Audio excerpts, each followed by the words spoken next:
지난 주간에 여러분도 아마 소식을 들었겠지만 한국에서 한 유명 연예인이 극단적인 선택을 자살한 소식을 아마 들으셨을 거예요. 그 이유와 과정과 원인은 아마 차치하고 그분에게 주님의 은혜가 있게 되기를 바랍니다. 그제 아는 지인 목사님께서 이분을 이제 만나셨다는 그 전에, 훨씬 이전에, 그리고 이제 그 안타까운 마음에 그에 대한 글을 올리셨는데 제가 여러분에게 좀 소개해 드리려고 합니다. 목사님이 그 페북에 이런 글을 남기셨어요. 지난 주간에 한 유명 연예인이 극단적인 선택을 했다고 보도되었다. 먼저 자매님에게 주님의 은혜와 자비가 있기를 기도합니다. 이런 류의 기사는 가끔 보아와서 안 됐다는 마음을 가지고 그냥 스쳐 지나가곤 했는데 이번에는 그러기가 힘들었다. 그녀는 2년 전쯤인가 지인들의 소개로 나의 도시를 찾았었다. 신앙생활도 했고 영적인 체험도 있지만 삶 속에 있는 불안과 무기력에 어쩔 수 없다고 이야기했다. 이미 극단적인 생각도 해보았다고 했다. 나는 당시 상태가 아주 나빠 보이지는 않아 반창고를 붙여줄 수도 있지만 근본적인 문제를 해결해야 하지 않겠냐고 이야기해 주었었다. 그래서 지인들과 성경 공부도 하도록 연결시켜주고 예배에도 참석할 것을 권유했었다. 이를 통해서 하나님과 근본적인 만남을 통해 진실한 회복을 갖게 되길 기대하면서 그런데 몇 번 예배에 참석하고 모임도 갖는 것 같았는데 이런저런 이유로 지속하지 못했다. 그리고 나는 그녀를 언론과 방송에서 자주 보게 되었다. 그 전에는 관심이 없었지만 이젠 그녀의 행보를 보면서 불안하고 안타까운 마음이 들었다. 가끔 마음에 걸려 문자를 보내기도 하고 텔레그램을 보내기도 했지만 연결이 되지 않았다. 위기에 처한 사람을 좀 더 응급으로 대응하지 못한 것이 아닌가 하는 마음이 무겁다. 이렇게 글을 올리셨더라고요.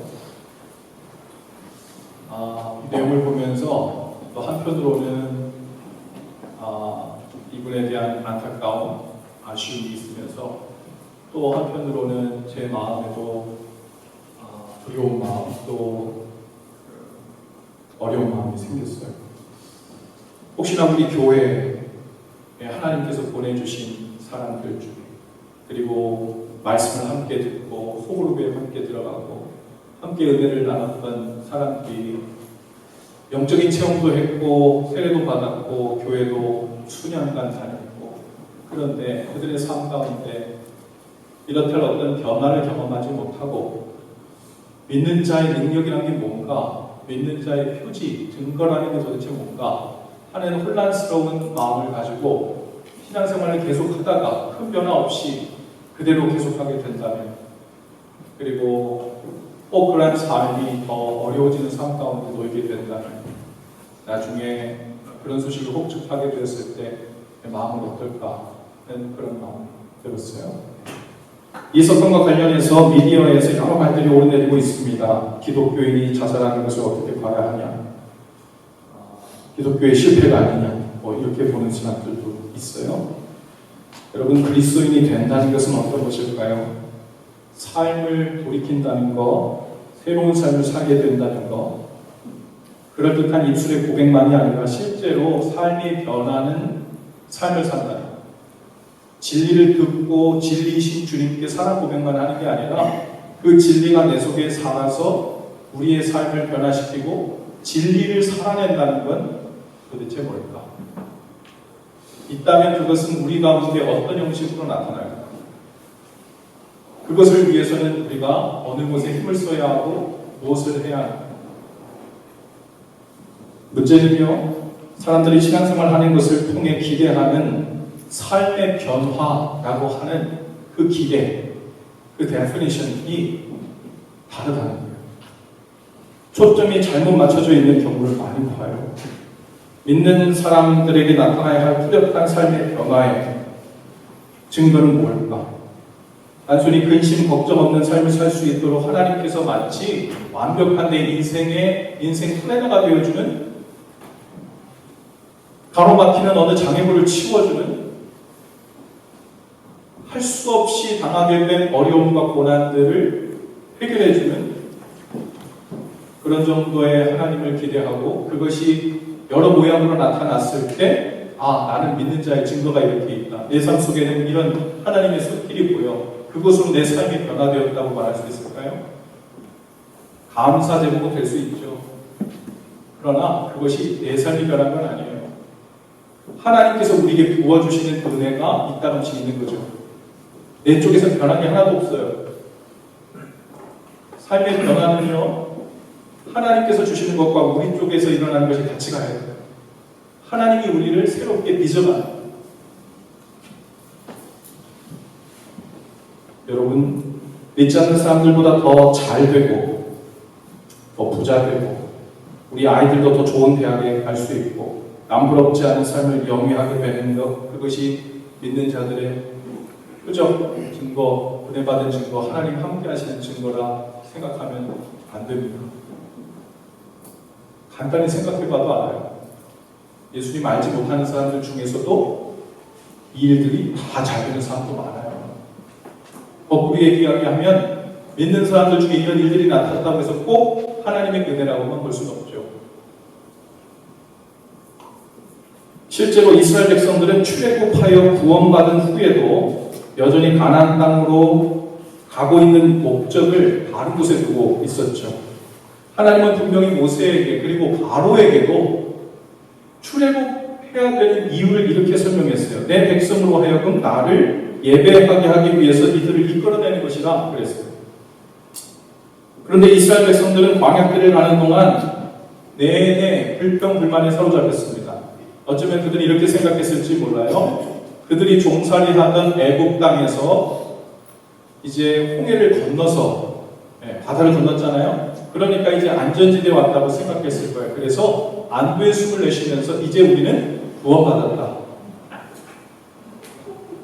구원받았다.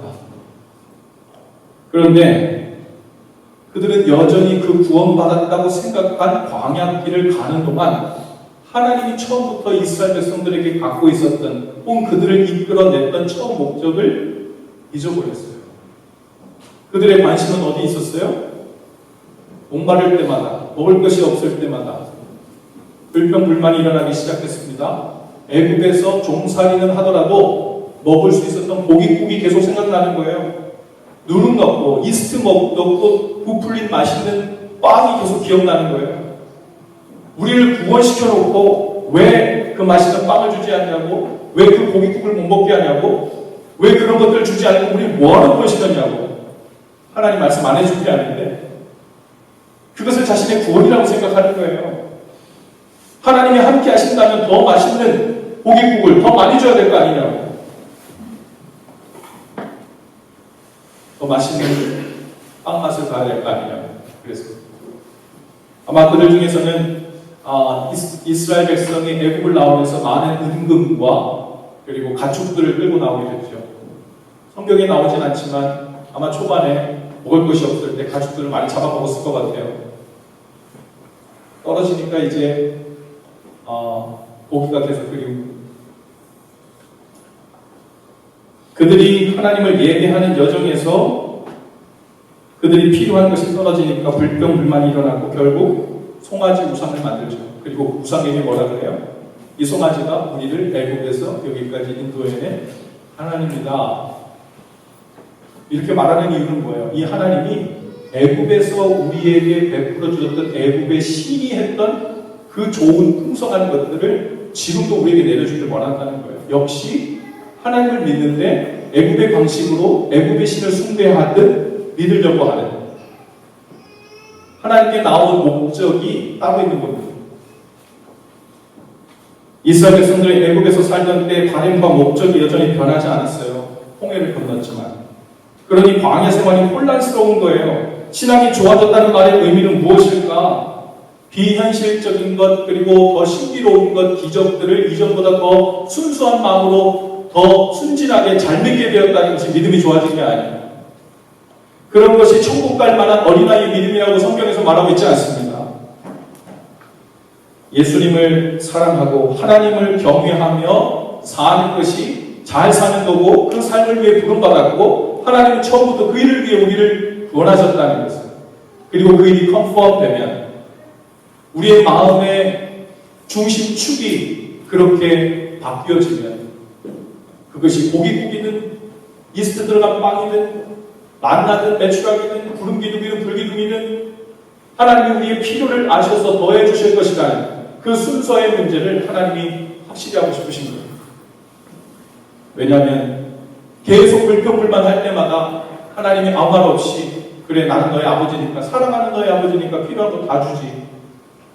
그러면 자녀가 어떻게 될까요? 삶의 목적을 못 찾아요. 그것을 위해서 하나님이 부르신 줄 알아요. 그래서 그들은 방역길을 가는 동안 고난도 당하고 어려움도 당하고 시험도 당하죠.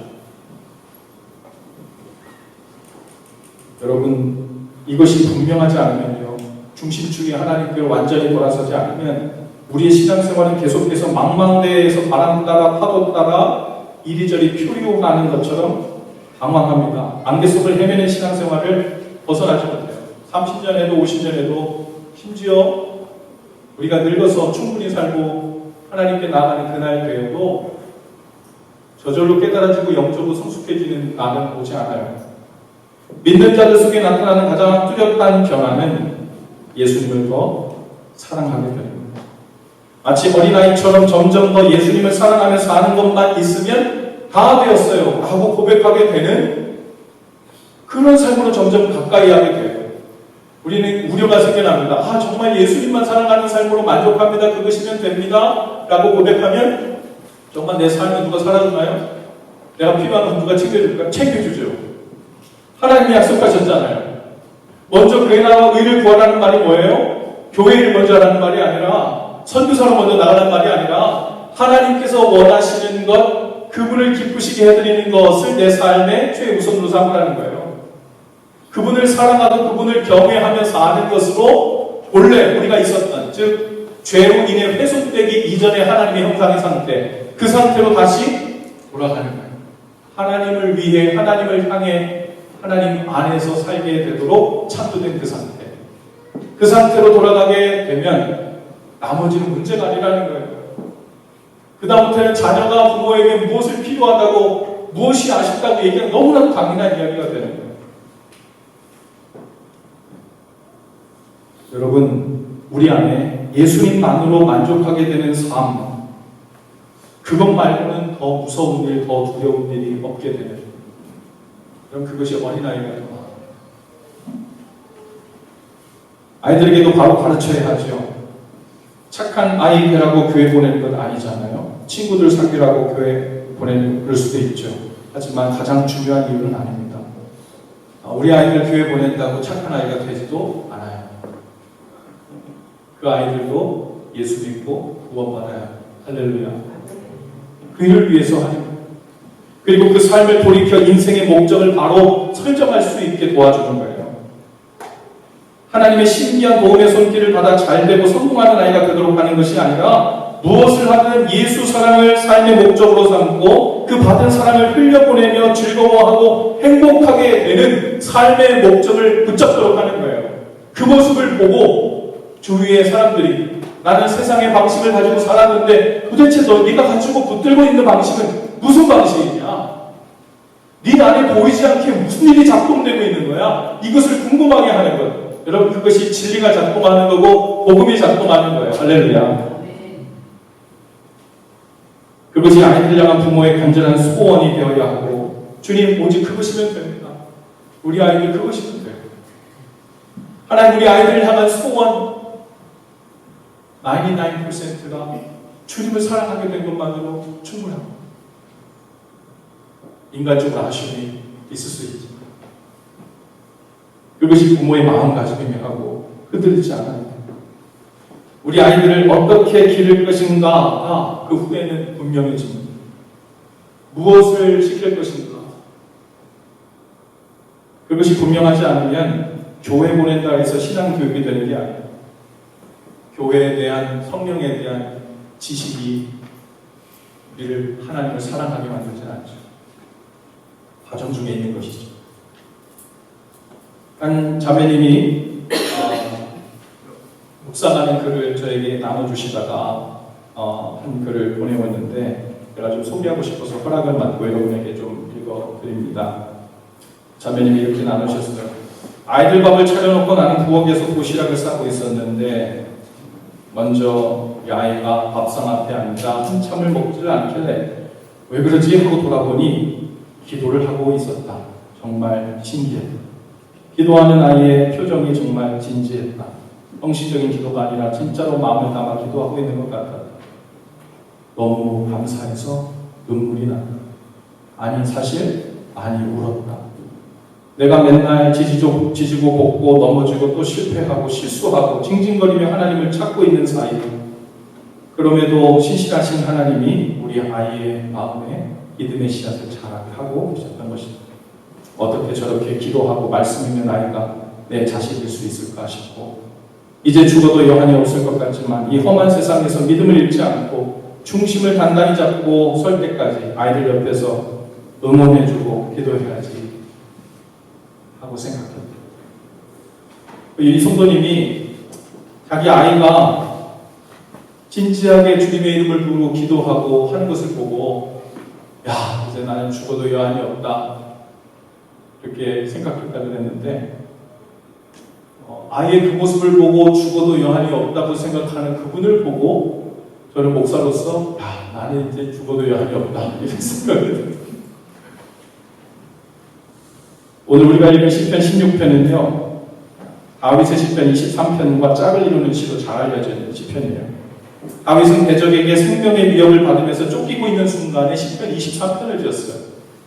생명의 위협을 받고 있는 그 위급하고 다급한 순간에 다윗의 첫 마디가 뭐예요? 여호와는 나의 목자시니 내게 부족함이 없습니다. 여러분, 너무 말이 안 되는 거잖아요. 그리고 사망의 음침한 골짜기로 다닐지라도 해를 받을 것을 두려워하지 않는 이유는 주님께서 나와 함께 하시기 때문입니다. 오늘 시편 16편은요, 제 성경책은 그 부제로 바로 1절 위에 다윗의 믹담이라는 글이 쓰여져 있어요. 이 믹담이라는 부제가 붙은 시편은 150개의 시편 중에 총 6개에만 이 믹담이라는 말이 붙여져 있어요. 믹담이라는 단어는 두 가지 의미가 있는데요. 하나는 황금이라는 뜻이에요. 황금처럼 정말 소중히 여겨야 할 내용이라는 뜻입니다. 또 하나는 바위의 색이다 라는 뜻이에요.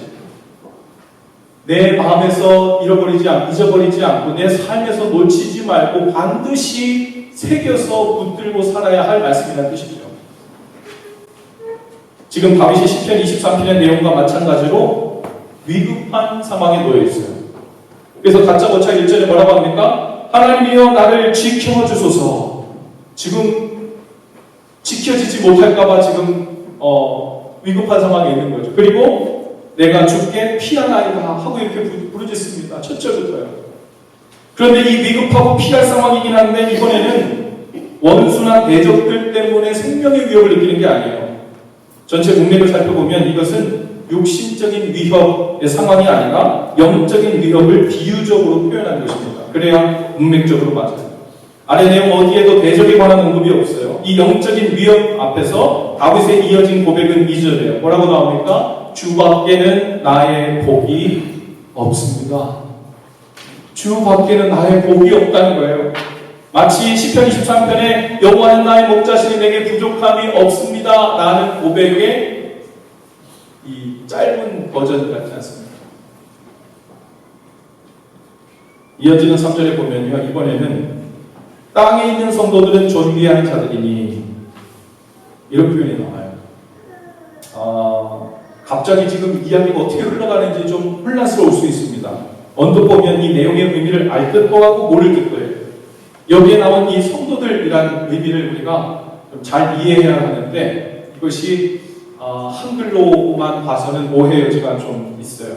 여기 나온 성도들이란 말은 그 어원에서 거룩하다라는 뜻의 카도시의 복수형인 카도쉼이라는 단어를 사용하고 있습니다.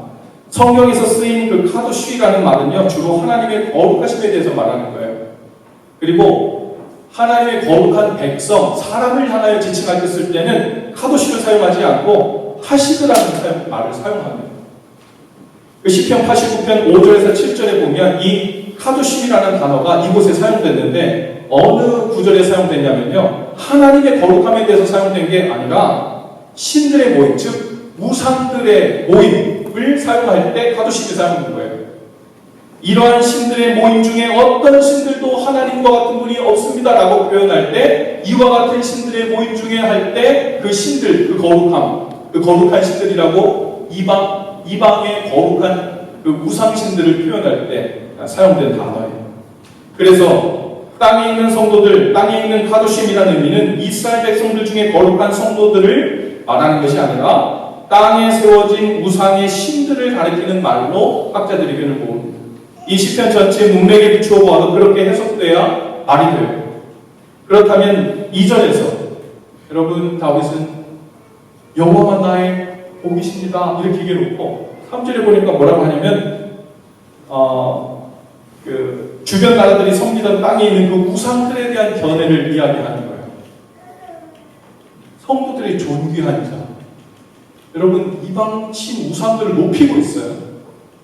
존귀한 자들이라는 표현은 사람에게 가르칠 때는 권력을 가진 귀족들을 의미하는 말로 쓰였고 우상 신에게 사용됐을 때는 그 신들이 가진 권능과 능력을 표현할 때 쓴 것이 바로 존귀하다는 말입니다. 바로 주변 나라에서 섬기던 신들도 권능을 가진 신들이라는 뜻이죠.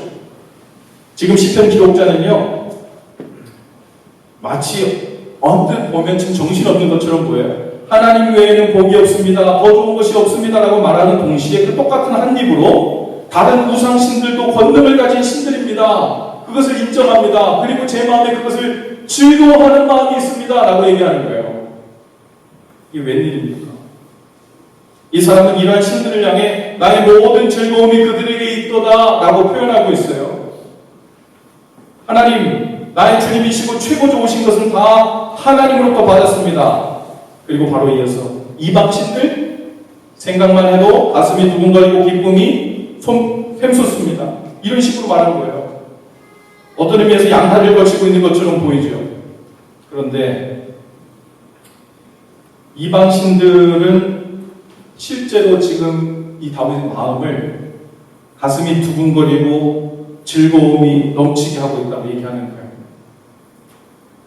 그렇다면 이 말로만 하나님이 좋다고 한 것이고 사실은 이방신들이 더 좋다는 뜻이냐? 그런 의미가 아니라 지금 자기 안에 하나님이 가장 좋으시고 복이라는 것을 인정하는 동시에 자기 마음 한편에는 이방신들이 제공하는 유혹과 쾌락에 끌리고 그것을 신나하고 그것을 즐거워하고 그것을 따라가고자 하는 마음이 자기 안에 영혼의 위협을 느낄 정도로 와 있는 거예요.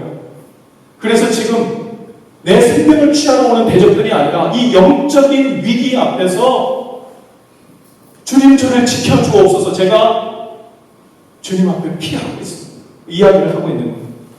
당시 가나안 지역에 편만했던 이방신은 바알신과 아스타로 신들인데 이들이 부부라고 사람들이 생각했어요. 그래서 그들이 제사할 때 이 제단 위에서요 사제들이 공개적으로 성행위를 했어요. 집단적으로 공개적으로 그렇게 해서 그 음란함이 가득 차면 그것이 하늘에서 보고 하늘에 있는 바알과 아스타로 신이 그 부부가 합방을 해서 그 다음에 비가 내린다고 생각했어요. 우리에게 풍요가 이루어져. 그들은요, 그들 방식으로 사람들 안에 있는 쾌락과 음욕과 이것들을 사용해서 신의 이름을 빌려 그들의 죄를 합리화시키고 그대로 끌려나가는 그런 일을 벌이고 있었던 거죠. 이것이 바알과 아스타로 신이 원하는 거다라고 말은 했지만 그것이 이방신이고 하나님께서 원하지 않는, 기뻐하지 않는다는 걸 알면서도 믿는 자들 안에 실제로는 그 명분이라도 그렇게 해서 내가 하고 싶은 삶, 살고 싶은 삶, 내가 쾌락을 누리고 유혹에 넘어가고 싶은 마음이 들었다는 거예요. 그래서 영적인 위기라고 느낀 겁니다. 심지어 지금도요, 이 현대사회에도 여러 이단들 중에서 몇몇 교주들은 지금 이들이 했던 방식을 조금 변형된 형태로 취해서 거짓말로 친구들을 거짓 쾌락으로 이끌어 그들 안에 있는 욕심과 그들 안에 있는 쾌락을 마음껏 발산하도록 돕는 방식으로 신의 이름을 그리고 종교의 이름을 이용하도록 교리를 그렇게 만드는 교묘함을 보이죠. 이 위기 가운데서 시편 기자는 영적 위기를 느끼면서 자신의 그 유혹에도 불구하고 그 다음 절이 이렇게 나옵니다. 우상에게 제물을 드리지 않을 것입니다. 피의 전제도 그 우상에게 드리지 않을 것입니다. 그 입술로 그 이름을 부르지도 않을 것입니다. 그리고 하나님께서 나에게 주신 은혜들을 쭉 이야기하기 시작해요. 하나님이 주신 복에 대해서 열정적으로 고백합니다. 우상의 거짓 유혹에 흔들리고 있는 자신을 훈계해 주신 하나님을 찬송한다고 고백하고 있어요. 여러분, 위기는요, 영적인 위기가 진짜 위기예요. 우리가 믿는 자가 되었고 영이신 하나님을 믿는다고 하는데 우리 삶 가운데 들어가 보면 내 눈에 보이는 상황적인 위기에 완전 함몰돼서 하나님과 나 사이에 있는 영적인 위기가 무엇인지는 크게 대수롭지 않다고 지나가는 이런 일들이 실제로 우리 가운데 얼마나 많이 벌어지는지 몰라요. 우리의 영적 위기도 역시 이 시편 기록자처럼 혼합주의예요. 오늘날 혼합주의는요, 과거처럼 눈에 보이는 우상과 하나님을 혼합한 형태가 아닙니다. 오늘날 믿는 자들이 말로는 나는 하나님을 진정으로 사랑한다, 예수님을 나의 주님으로 고백한다, 하나님을 경외한다, 하나님이 나의 복이다 라고 말은 하는데 사실은 하나님을 생각해도 가슴이 설레지 않는 거예요. 내 마음에는 하나님만으로 만족합니다, 주님이면 다해요 라는 마음이 마음에 들지 않는 거예요. 더 문제는 하나님을 사랑하고 경외하는 마음이 내 삶의 중심에 있지 않은 채로 무덤덤하게 살고 있는데도 그것이 문제인 줄, 그것이 심각한 줄, 그것이 위기인 줄 알지 못하는 거예요. 심지어 내 삶에, 우리 가정에, 교회에도 하나님을 경외하고 하나님을 뜨겁게 사랑하는 마음이 중심에 있지 않음에도 그것이 위기인 줄 알지 못하는 혼합주의가 여전히 20대 우리 가운데 있는 거예요.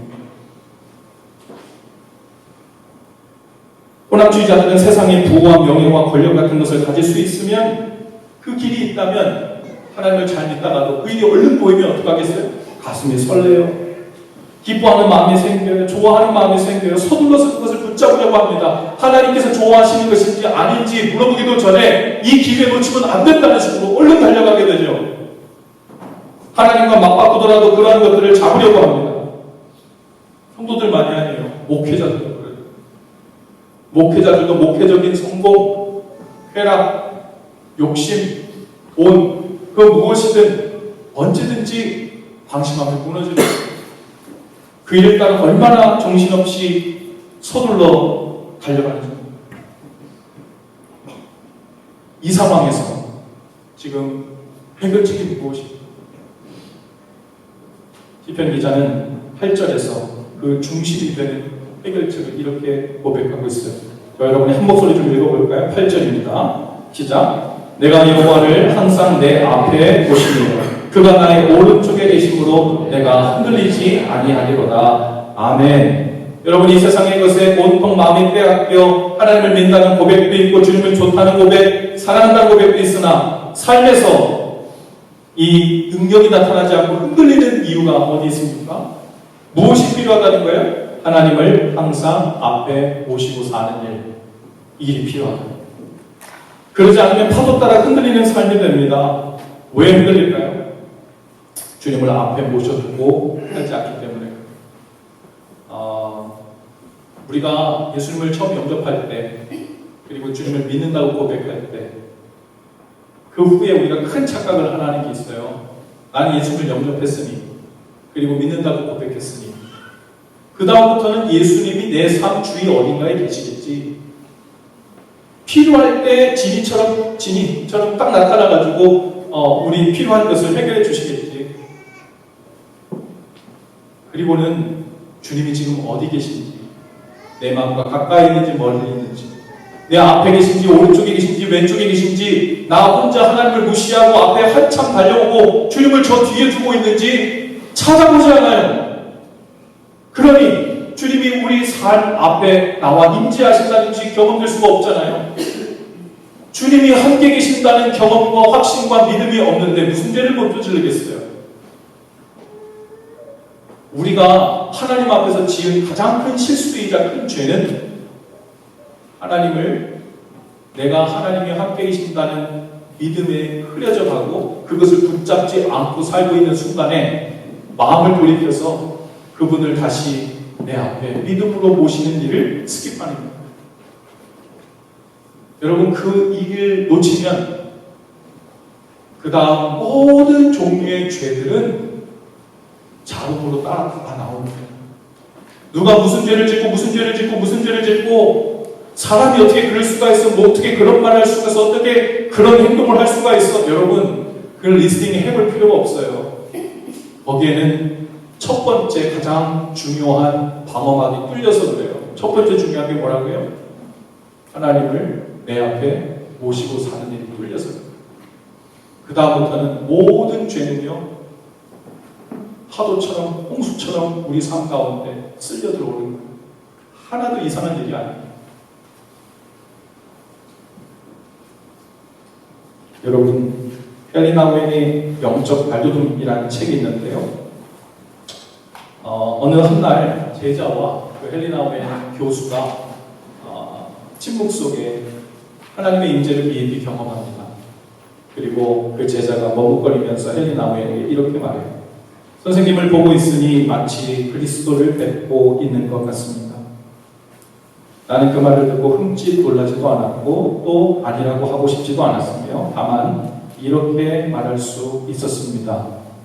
자네 안에 있는 그리스도가 내 안에 있는 그리스도를 알아챈 것일세.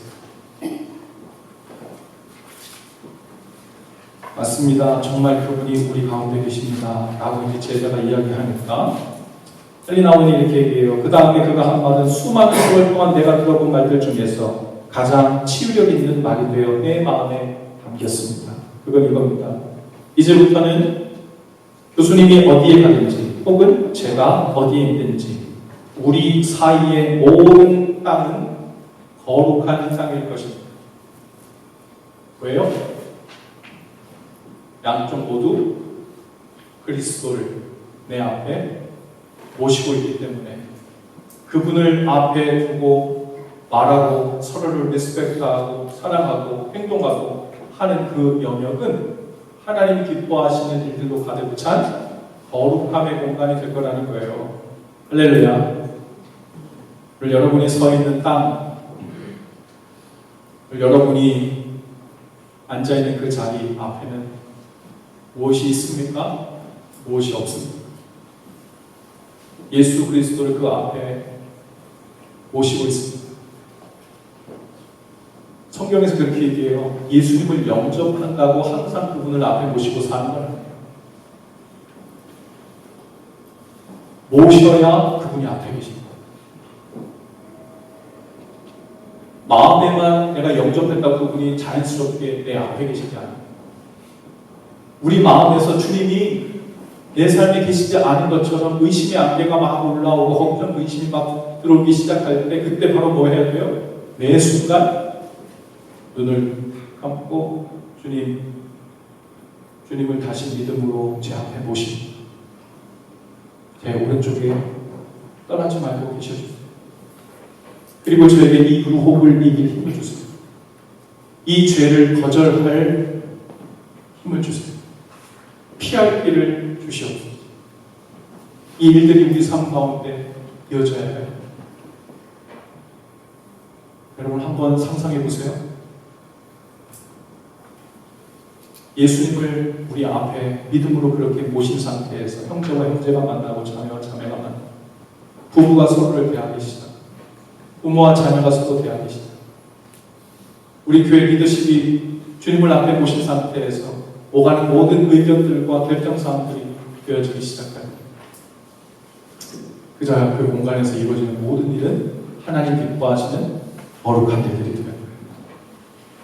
그 일들이 실패할 때마다 혹은 놓치고 있을 때마다 혹은 깜빡 잊고 주님을 모시지 않은 채 내 마음과 내 의지, 내 생각에 앞설 때마다 기도해 줄 사람이 필요해요. 저번 말씀에 이렇게 말씀합니다. 너희는 그를 인정하라. 그리하면 내 길을 지도하십니다. 인정하는 일이 먼저예요. 인정한다는 게 뭐예요? 주님을 믿음으로 내 앞에 모시는 일이에요. 그 일이 먼저 되어야 주님이 우리 삶을 지도하십니다. 아니, 더 분명하게 이야기하면 이런 의미일 수 있습니다.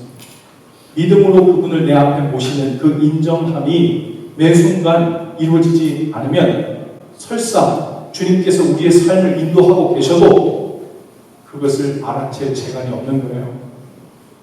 우연인 줄만 알고 오다가 다 일어난 일인 줄 알고 인격의 사람의 문제인 줄 알고 상황이 이렇게 만들고 있다 생각해요. 제일 중요한 거 밀리지 말고 반드시 붙들어야 할 보루는 내가 내 앞에 주님 모시기를 놓지 그분이 오른편에 계셔서 내가 흔들리지 않아야 되는데 내 안에 흔들림이 생길 때마다 주님을 믿음으로 제 앞에 다시 모십니다. 주님 앞에서 행하고 주님 앞에서 말하고 주님 앞에서 정직하게 생각하고 반응하게 하시옵소서. 처음에는요 계속 실패할 수 있어요. 금방 안 될 수도 있죠. 혼자 상상하고 있는 것 같아 잘 안 될 수도 있죠. 반복하고 또 반복하다 보면 우리 안에 주님 함께 계시는 그 생생함이 점점 더 선명하게 될 거고 그분께서 우리를 인도하고 계시는 그 현장감이 점점 더 느껴지게 되고 그리고 그분 앞에서 말하고 그분 앞에서 행동하고 그분이 무엇을 기뻐하시는지 알아채기 시작하고 그제서야 예수님을 사랑하고 하나님을 경외하는 삶의 한복판에 들어가 하나님이 우리를 지기 부르신 그 첫 번째 목적 하나님을 예배하면서 하나님이 우리의 하나님이 되고 너희는 내 백성이 되라고 부르신 그 가나안 땅 약속의 땅의 목적이 이루어지는 줄로 믿습니다. 여러분 예수님을 앞에 모시는 것에 훈련이 될 수 있기를 바랍니다. 예수님께서요 사도행전에 또 마태복음 마지막에 뭐라고 이야기합니까? 제자 삼으라고 이야기하시잖아요. 너희는 모든 민족으로 제자를 삼아 그들에게 세례도 주고 또 분부한 모든 것을 가르쳐 지키게 하라고. 여러분 그동안 성경 공부도 하고 또 우리 새신자반 Q&A 시간도 갖고 이건 어떨까 저건 어떨까 이건 왜 이렇게 되지 하고 생각도 해보고 때로는 마음의 의문도 풀어주고 때로는 새로운 성경에 있는 은혜로운 메시지가 들려가지고 은혜도 되고 그런데 성경에는 예수님께서 이렇게 하셨어요. 세례를 받은 것으로 끝나지 않고 그 다음에 뭐예요? 주님께서 무엇을 분부하셨는지 가르치셨는지 그것을 가르치는 일이 필요해요. 그런데 제자가 된다는 건 가르침을 받는 것에서 끝나지 않습니다. 가르쳐 지키게 하라고 했어요. 우리 삶 가운데 주님이 가르쳐 주신 것을 살아내는 능력이 변화로 그분이 생생하게 내 앞에 살아계시기 때문에 내가 그분께 배운 것, 아는 것은요 실제적인 우리 일상의 삶에 들어갔을 땐 아무런 능력이 되지 못해요. 그렇죠? 그거는 내가 다시 배우는 자리에 갔을 때만 다시 워킹하는 거예요.